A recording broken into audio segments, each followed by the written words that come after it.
بسم الله الرحمن الرحيم الحمد لله رب العالمين والصلاة والسلام على سید الانبیاء والمرسلین محمد وآلہ وصحبہ اجمعین اما بعد۔ عزیز بزرگوں، سیرت النبی صلی اللہ علیہ وسلم کے حوالے سے ہماری یہ آج کی 25ویں مجلس ہے۔ سن 9 ہجری مکمل ہوتا ہے، سن 10 ہجری آتا ہے۔ اس میں بھی وفود حضور کی خدمت میں بہت سارے آئے، لیکن اس سال کا سب سے اہم واقعہ جو ہے اور سب سے زیادہ مشہور وہ ہے پیارے آقا صلی اللہ علیہ وسلم کا حج کرنا، جس کو حجۃ الوداع کہتے ہیں، الوداعی حج۔ حضور نے عمرہ 3 یا 4 فرمائے اور حج صرف یہ ایک ہی حج فرمایا ہے۔ چنانچہ پیارے آقا صلی اللہ علیہ وسلم نے حج کا ارادہ فرمایا، صحابہ کو خبر دی، تو صحابہ کرام نے سب نے تیاری شروع کر دی۔ یہ خبر بجلی کی طرح پورے عرب میں پھیل گئی اور ہر طرف سے سارے کے سارے لوگ ایک سیلاب کی طرح حضور صلی اللہ علیہ وسلم کے ساتھ حج کرنے کے لیے تشریف لے آئے۔ ظاہر سی بات ہے، کوئی بزرگ کوئی اللہ والے ہوتے ہیں تو ان کے ساتھ ایک قافلہ ہوتا ہے، یہاں تو صدقہ کائنات موجود ہے، سارے کے سارے لوگ موجود ہے۔ اس لیے بعض روایتوں میں آتا ہے کہ 1.25 لاکھ کے قریب صحابہ کرام عرفات میں اور حضور کے پاس حجۃ الوداع میں جمع تھے۔ خیر، پیارے آقا نے ذوالقعدہ جمعرات کے دن مدینہ میں غسل فرمایا، تہبند اور چادر آپ نے پہنی، ظہر مسجد نبوی میں ادا فرمائی اور آپ مدینہ منورہ سے نکلے اور تمام ازواج مطہرات کو بھی ساتھ چلنے کا حکم دیا۔ سب کو کہا سب ساتھ چلیں گے اس سفر میں۔ مدینہ سے 6 میل مدینہ کی میقات آتی ہے، جس کا نام ہے، بہت بڑی مسجد بنی ہوئی ابھی تو، جس کو ذوالحلیفہ کہتے ہیں۔ اچھا، وہ دیکھنے میں بھی ایسی لگتی ہے کہ جیسے کوئی آدمی کھڑا ہے اور اس نے احرام کی طرح چادر پہنی ہوئی ہو۔ اگر غور کریں گے تو کبھی تصویر میں دیکھیے گا تو وہ اشارہ ہے، علامت کہ یہاں سے احرام باندھا جاتا ہے، یہاں سے میقات شروع ہوتی ہے۔ خیر، پیارے آقا صلی اللہ علیہ وسلم ذوالحلیفہ پہنچے۔ ذوالحلیفہ کے اندر آپ نے پوری رات قیام فرمایا اور پھر احرام کے لیے آپ نے غسل فرمایا۔ جیسے ہم عام طور پر حجاج عمرہ کرنے والے جاتے تو احرام سے پہلے غسل کر لیتے، غسل فرمایا اور حضرت امی عائشہ رضی اللہ عنہ نے اپنے ہاتھ سے آپ کے جسم پر خوشبو لگائی۔ احرام کی حالت میں خوشبو لگانا یہ درست نہیں ہے، لیکن احرام سے پہلے لگا لی ہے، کوئی حرج کی بات نہیں، چاہے اس میں سے خوشبو آ رہی ہو۔ خیر، پھر آپ صلی اللہ علیہ وسلم نے 2 رکعت نماز ادا فرمائی، اپنی اونٹنی جو مشہور سی آپ کی اونٹنی تھی، قصوہ جس اونٹنی کا نام تھا، اس پر آپ سوار ہوئے اور آپ نے زور سے پڑھا لبیک اللہم لبیک اور آپ روانہ ہوئے۔ حضرت جابر رضی اللہ عنہ کا بیان ہے، میں نے نظر اٹھا کر دیکھا آگے پیچھے دائیں بائیں تو مجھے تو انسان ہی انسان نظر آ رہے تھے، اتنے سارے لوگ جمع ہو گئے۔ بیہقی کی روایت ہے 1,14,000 اور ایک اور روایت میں 1,24,000 مسلمان یعنی صحابہ اس حج میں آپ کے ساتھ تھے۔ خیر، اللہ کے نبی صلی اللہ علیہ وسلم مکۃ المکرمہ میں آپ داخل ہوتے ہیں تو خاندان بنو ہاشم یعنی جو آپ کا خاندان ہے وہاں کے لڑکے تشریف لاتے ہیں اور ان کو جب خبر پڑتی ہے حضور آ رہے تو وہ بہت خوش ہو گئے اور خوشی کے اندر وہ آ رہے ہیں اور حضور کی اونٹنی پکڑ رہے ہیں۔ اللہ کے نبی صلی اللہ علیہ وسلم آہستہ آہستہ آپ حرم کعبہ میں پہنچتے ہیں۔ ایک جگہ پر پیارے آقا صلی اللہ علیہ وسلم نے اپنی اونٹنی کو بٹھایا اور اس کے بعد بیت اللہ کا طواف فرمایا،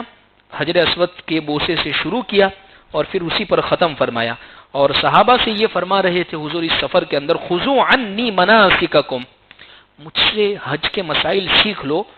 اور اس سفر میں میرا ہر عمل نوٹ کر لینا، لکھ لینا، تاکید کے ساتھ سمجھ لینا، شاید میں آئندہ سال تمہارے درمیان رہوں یا نہ رہوں۔ طواف کرنے کے بعد پیارے آقا صلی اللہ علیہ وسلم نے ظاہر سی بات ہے صفا مروہ کی سعی ہوتی ہے، وہ سعی آپ نے فرمائی اور قربانی کے جانور ساتھ تھے، اس لیے عمرہ کرنے کے بعد آپ نے احرام نہیں اتارا۔ ایک بات میں یہاں ذکر کر دوں، حج جو ہوتا ہے وہ 3 طرح کا ہوتا ہے، حج افراد، حج تمتع اور حج قران۔ افراد کا مطلب ہوتا ہے گھر سے نکلے تو بس یہی نیت کہ مجھے اس سفر میں حج ہی کرنا ہے، عمرہ نہیں کرنا ہے، بس وہ احرام حج ہی کا پہن کے سیدھا گھر سے نکلا ہے۔ تمتع کہتے ہیں کہ عمرہ بھی کروں گا اور حج بھی کروں گا، پہلے عمرہ کر لوں گا پھر احرام کھول لوں گا، اور جب حج کے دن شروع ہوں گے تو واپس احرام پہن لوں گا، اس کو کہتے ہیں تمتع۔ قران کہتے ہیں دونوں کروں گا لیکن بیچ میں یہ جو احرام کھولنا ہے وہ میں نہیں کھولوں گا، یعنی لمبا احرام۔ اسی لیے زیادہ تر محدثین کی رائے یہ ہے کہ حضور کا جو حج تھا وہ حج قران تھا، اس لیے امام اعظم ابو حنیفہ رحمۃ اللہ علیہ کے نزدیک بھی افضل ترین جو حج ہے وہ حج قران ہے۔ ہاں اس میں یہ ہوتا ہے کہ احرام تھوڑا لمبا ہو جاتا ہے، پابندیاں تھوڑی لمبی ہو جاتی ہے، لیکن فضیلت اس کی بہت زیادہ ہے۔ پھر اس کے بعد اللہ کے نبی صلی اللہ علیہ وسلم کا جہاں قیام تھا آپ وہاں تشریف لے آئے، اور پھر 8 تاریخ ذوالحجہ کی، اسلامی 12واں مہینہ ذوالحجہ، اس کی 8 تاریخ کو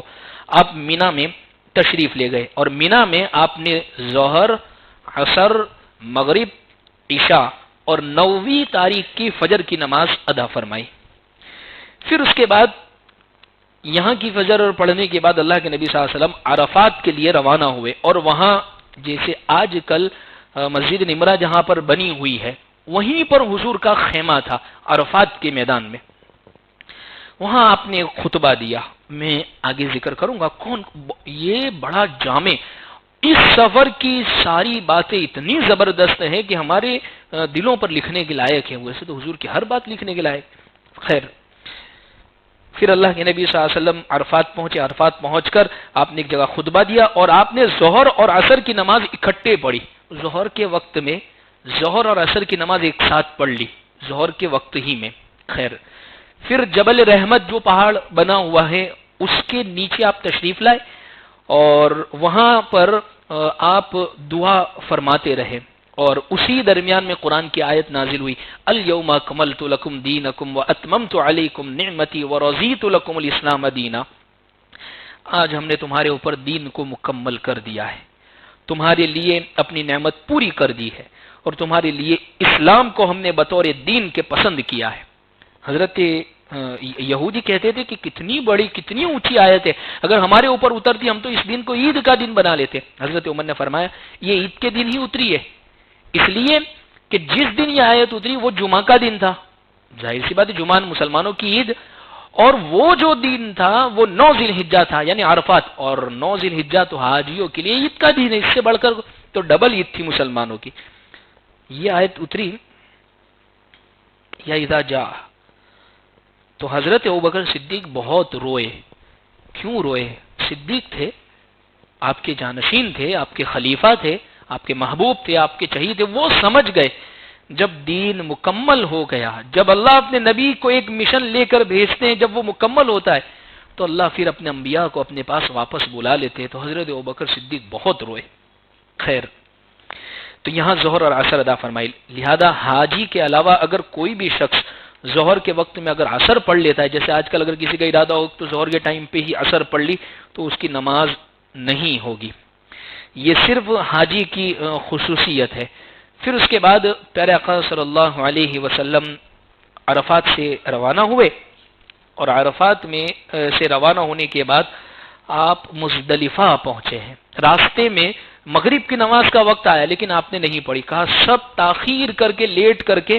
مغرب اور عشاء کو ایک ساتھ، یہاں ظہر اثر ایک ساتھ پڑھی گئی ظہر کے وقت میں، یہاں مغرب اور عشاء ایک ساتھ پڑھی گئی عشاء کے ٹائم کے اندر۔ بڑی حکمت ہے اس کے اندر کہ دراصل اللہ تبارک و تعالی یہ بتلانا چاہتے ہیں کہ نماز کو اپنے وقت پر پڑھنا اس وجہ سے نہیں ہے کہ یہ ٹائم کی کوئی خصوصیت ہے، کہ یہ کوئی خاص ٹائم ہوگا کہ جیسے ہی ظہر کی نماز اس وقت پڑھیں گے تو اس کا کوئی، اللہ بس بتلانا چاہتے ہیں یہ اس وجہ سے ہے کہ دراصل اللہ کا حکم ہے، ابھی تمہیں یہ حکم ہے کہ ظہر کو ظہر کے ٹائم پہ، عصر کو عصر کے ٹائم پہ پڑھو، لیکن جب عرفات میں پڑھو تو اللہ نے ٹائم ہی بدل دیا کہ بس ہم کہتے ہیں ویسا کرنا ہے، اللہ عصر کا ٹائم بھی نہیں ہوا اس سے پہلے ہم دیکھنا چاہتے ہیں تم ہماری کتنی مانتے ہو. اللہ مغرب کی نماز کا وقت جا رہا ہے راستے کے اندر. آپ دیکھیں جب حاجی عرفات سے نکلتے اور عرفات سے مینا کو مزدلفہ کو پار کر کے پہنچنا مزدلفہ بڑا مشکل مسئلہ ہو جاتا ہے. اور راستے میں نمازیں جا رہی ہے، بعضوں کو تو جگہ تک نہیں ملتی کہ نمازیں بھی کہاں ادا کرے. لیکن اللہ کا حکم ہے کہ بس چاہے کتنا بھی لیٹ ہو لیکن مزدلفہ میں پہنچ کر عشاء کو وہیں پر ادا کرنا ہے. اللہ یہ بتلانا چاہتے ہمارا حکم کتنا تم مانتے ہو. خیر، پھر اس کے بعد آپ نے مغرب اور عشاء کی ادا فرمائی اور پھر پوری رات آپ نے مزدلفہ کے اندر اور امت کے لیے بہت رو رو کر حضور نے دعائیں مانگی. یعنی اتنی دعائیں مانگی حضور نے، اتنی دعائیں مانگی جیسے کہ ایک دعا کہ اللہ تو اس کو معاف کر دے، اللہ میری امت کو یہ معاف کر دے، یہ معاف کر دے. حتیٰ کہ حضور نے یہ تک دعا مانگ لی اللہ تو ظالم کو بھی معاف کر دے، ظالم کو معاف کر دے. اور یہ فرما دیا حضور نے کہ اللہ تو مظلوم کو اپنی طرف سے بدلہ دے دینا لیکن وہ ظالم کو بھی تو اللہ اپنی طرف سے معاف کر دے. کتنی بڑی دعا حضور نے مانگ لی. خیر، پھر اس کے بعد پیارے آقا صلی اللہ علیہ وسلم نے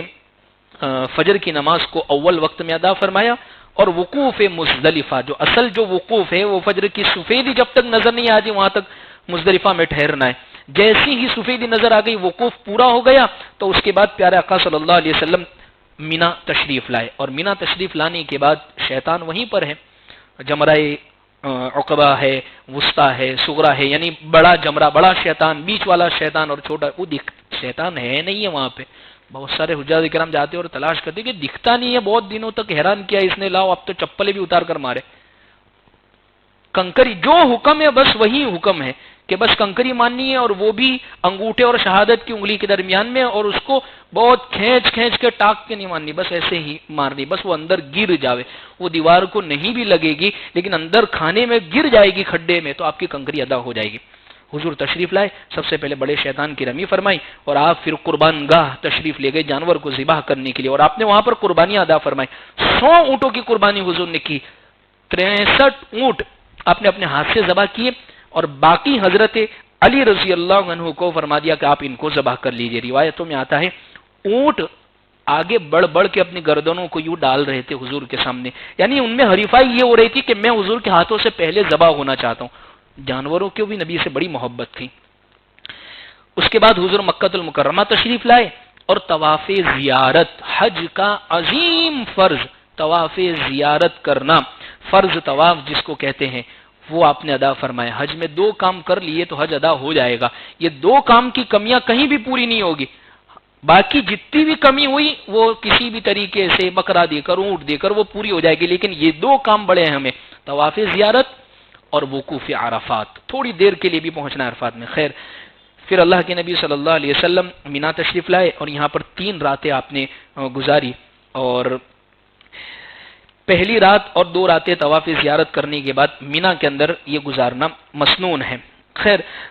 اس کے بعد اللہ کے نبی صلی اللہ علیہ وسلم یہ عرفات کے اندر اور مینا کے اندر کیا ہوتا تھا، مزدلفہ کے اندر یہ لوگ بیٹھ کر وہاں پر اپنے مینا میں کیا، جیسے حجاج کرام جیسے کہ یہ بڑے کام سے فارغ ہو جاتے تو مینا کے اندر باتوں کے علاوہ کچھ بھی باقی نہیں رہتا ہے الا ماشاء اللہ. تو یہ دراصل مشرکین مکہ بھی جب وہ بھی حج کرتے تھے، ان کا بھی حج ہوتا تھا، لیکن ان کا حج کیسا ہوتا، سیٹیاں بجانا اور بس اپنے باپ داداؤں کی تعریفیں کرنا. تو اللہ رب العزت نے قرآن مجید میں یہ ذکر فرما دیا کہ مینا میں جب پہنچو تو وہاں پر اللہ کا فذکروا اللہ کا ذکرکم آباءکم او اشد ذکر، اللہ کا ذکر اتنا کرو جیسا یہ مشرکین مکہ اپنے باپ داداؤں کا ذکر کیا کرتے تھے. خیر،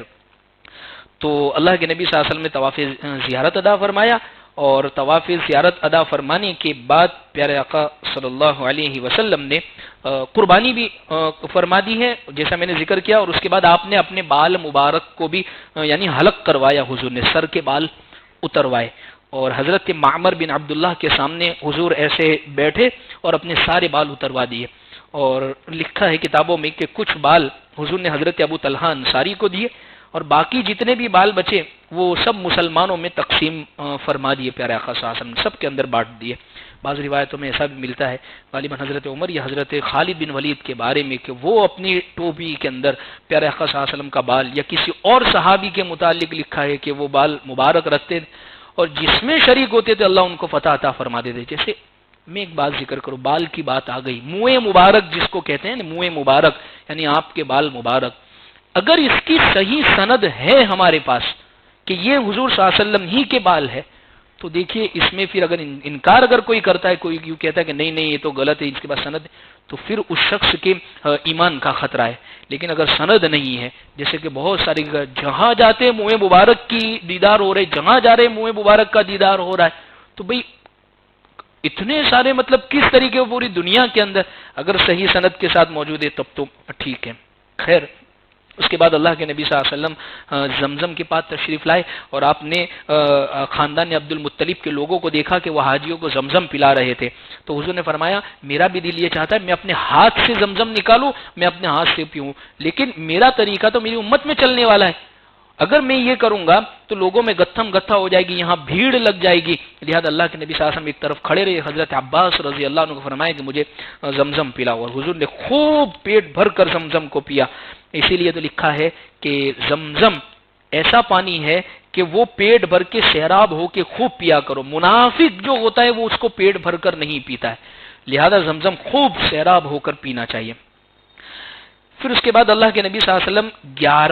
11 کی رات اور 12 کی رات آپ نے مینا میں گزاری، اور 11 کی کنکری اور 12 کی کنکری، یہ تینوں شیطان کی کنکری لگانی ہوتی، تینوں شیطان کو کنکری مارنی ہوتی ہے، تو آپ نے یہ تینوں کو زوال کے بعد کنکری ماری تھی 11 اور 12 کو۔ اب آپ نے الگ الگ جگہوں کے اوپر الگ الگ خطبے دیے ہیں، وہ واقعی قابل سماع ہے۔ 10 تاریخ کو آپ نے خطبہ دیا، حضور صحابہ سے پوچھ رہے کہ بتاؤ آج کون سا دن ہے؟ صحابہ فرماتے اللہ اور اللہ کے رسول بہتر جانتے ہیں، تو حضور نے فرمایا آج یوم النہر نہیں ہے، یعنی آج قربانی کا دن نہیں ہے؟ صحابہ نے فرمایا جی ہاں۔ پھر فرمایا یہ مہینہ کون سا ہے؟ تو صحابہ نے فرمایا اللہ اور اللہ کے رسول بہتر جانتے، تو فرمایا کیا یہ ذوالحجہ کا مہینہ نہیں ہے؟ تو فرمایا جی ہاں۔ پھر اس کے بعد فرمایا یہ جگہ یہ مقام کون سا ہے؟ تو فرمایا اللہ اور اللہ کے رسول بہتر جانتے ہیں۔ دیکھیے یہ ہم حدیثوں میں بار بار دیکھتے ہیں کہ حضور کوئی بھی سوال کرتے تو صحابہ یہ کہتے اللہ اور اللہ کے رسول جانتے۔ یہ ادب ہے، یہ ادب جسے بعض مرتبہ کیا ہوتا ہے ہم بڑوں کے سامنے بیٹھے ہوئے اور بڑے کوئی ہم سے سوال کرتے ہیں تو بڑے ہم سے پوچھتے کہ پتہ ہے، معلوم ہونے کے باوجود یہ کہہ دینا کہ حضرت آپ ہی کو زیادہ علم ہے، اس لیے کہ ایک تو ادب اس میں ہوتا ہے، اور دوسری بات ہو سکتا ہے کہ جب وہ خود بیان کرے تو اس میں علم کتنا سارا ہو۔ صحابہ کو یہ سب پتا تھا، لیکن صحابہ حضور صلی اللہ علیہ وسلم کے زبان مبارک سے سننا چاہ رہے تھے کہ شاید اس میں اور کوئی فضیلت۔ پھر حضور پوچھتے ہیں کہ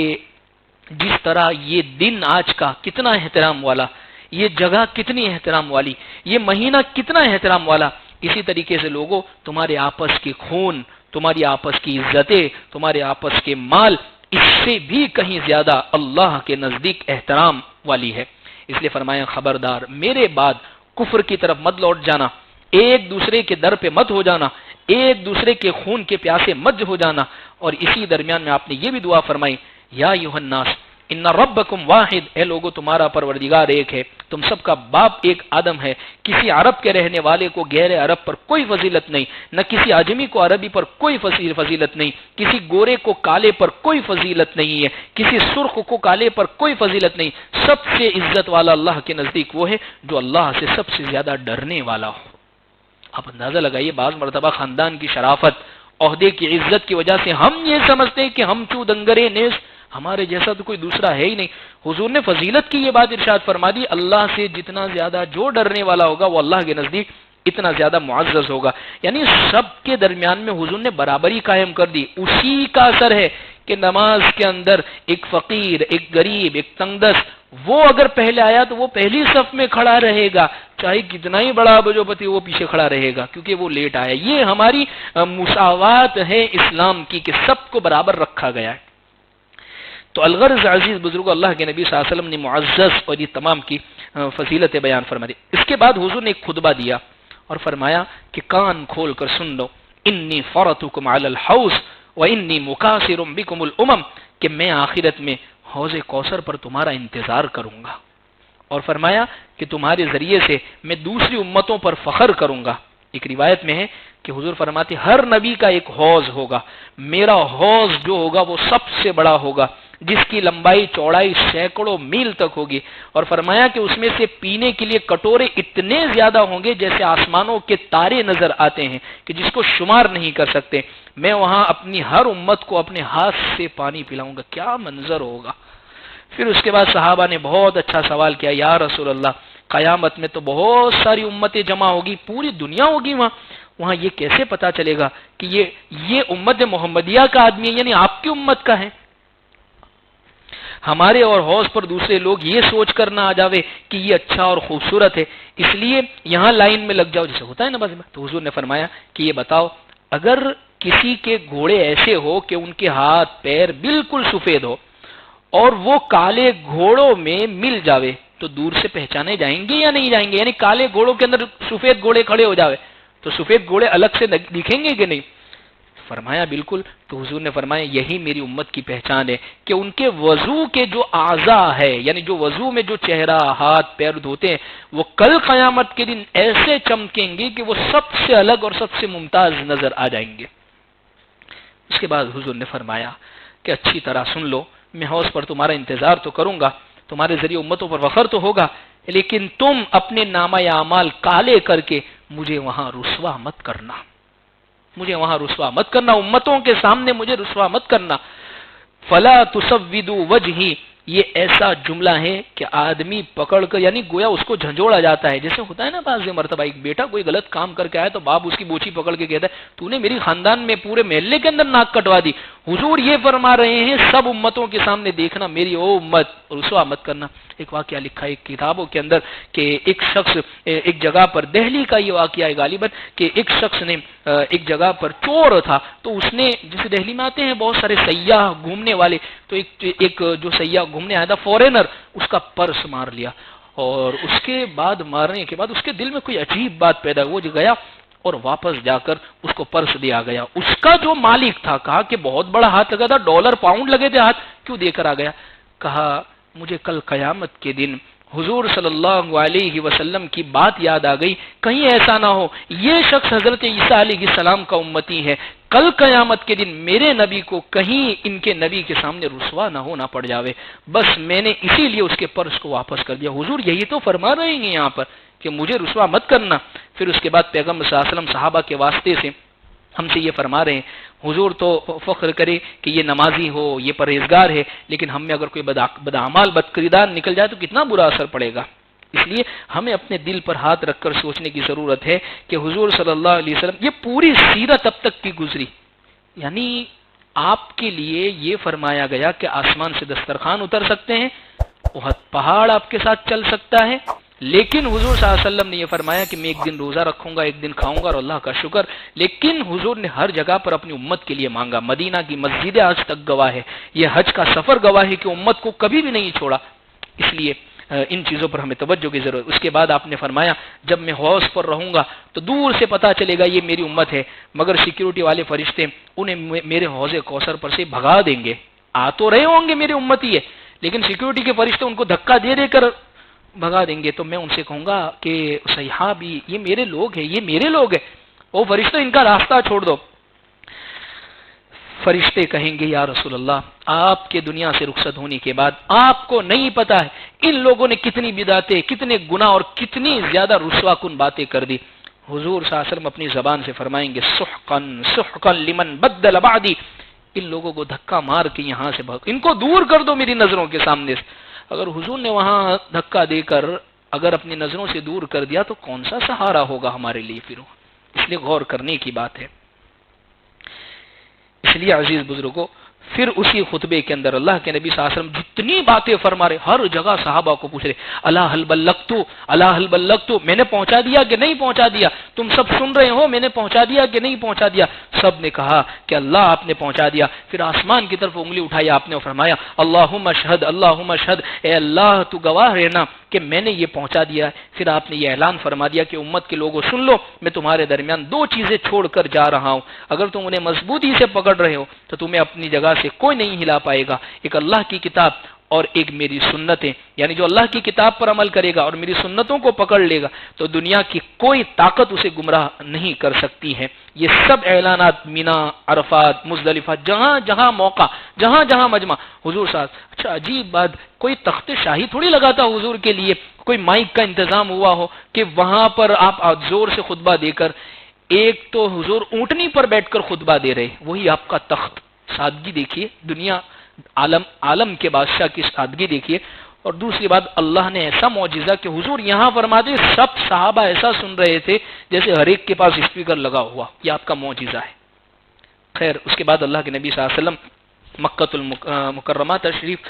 لائے، آخری طواف وداع اور جو میں نے ذکر کیا وہ فرمایا، اور تقریباً 8 یا 10 دن پہلے کا وقت ہے کہ پیارے آقا صلی اللہ علیہ وسلم مدینہ المنورہ تشریف لے آئے، اور یہاں آ کر بھی پیارے آقا صلی اللہ علیہ وسلم الگ الگ کاموں کے اندر مشغول ہو گئے۔ راستے کے اندر ایک واقعہ بڑا اہم ہوا، غدیر ایک خم نامی جگہ آئی، وہاں پر اللہ کے نبی صلی اللہ علیہ وسلم نے ایک خطبہ دیا جس میں یہ فرمایا کہ میں بھی تمہاری طرح ایک بشر ہوں، اللہ کا فرشتہ ہو سکتا ہے میرے پاس جلد آ جاوے اور مجھے اس کا پیغام قبول کرنا پڑے، میں تمہارے درمیان یہی 2 چیزیں حضور نے بیان فرمائی کہ یہ چھوڑ کر جا رہا ہوں، اور اس کے بعد حضور نے یہ فرمایا میں اپنے اہل بیت کو بھی تمہارے درمیان میں چھوڑ کر جا رہا ہوں۔ اور عجیب جملہ حضرت علی اہل بیت کی شان میں آپ نے فرمایا من کنت مولاه فعلی مولاه اللهم والی من والاه وعاد من عاداه، جس کا میں مولا ہوں اس کا علی بھی مولا ہے، اور جو اس سے محبت رکھے گا وہ مجھ سے محبت رکھے گا، جو اس سے دشمنی رکھے گا گویا اس نے مجھ سے دشمنی رکھی۔ یعنی حضرت علی رضی اللہ عنہ کی فضیلت غدیر خم پر